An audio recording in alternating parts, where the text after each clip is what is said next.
In the sweltering heat of 1912, a team of brave Indians, fueled by their desire for freedom, embarked on a perilous mission to attack the evil tower of the British colonizers. Led by the fearless and determined Narayan, a young boy with a heart full of courage, the team of Indians was resolute in their quest for liberation. The evil tower, a symbol of British oppression, stood tall and menacing, its stone walls bearing witness to the countless atrocities committed by the colonizers. The team of Indians, armed with machine guns and a fierce determination, approached the tower with caution, their eyes fixed on the enemy's stronghold. As they neared the tower, the British colonizers, led by the ruthless and cunning George, a boy with a heart blacker than coal, emerged from the shadows, their guns blazing. The air was filled with the sound of gunfire, the smell of smoke and sweat hanging heavy over the battlefield. Narayan, undaunted by the enemy's ferocity, rallied his team with a fierce cry, urging them to fight on.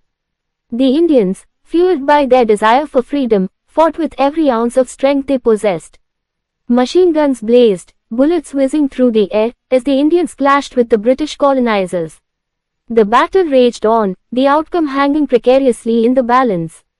But Narayan's team refused to yield, their determination and bravery ultimately proving too much for the enemy. The British colonizers, led by the evil George, were defeated, their tower lying in ruins. As the dust settled, Narayan stood victorious, his team cheering around him. The evil tower, once a symbol of oppression, now lay in ruins, a testament to the bravery and determination of the Indian team. The air was filled with the sweet scent of victory, the sound of laughter and cheering echoing through the streets. Narayan, his heart full of pride and his spirit soaring, looked out upon his team, his eyes shining with gratitude.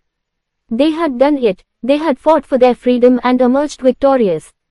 The British colonizers lost, the Indians had won, their future bright and free.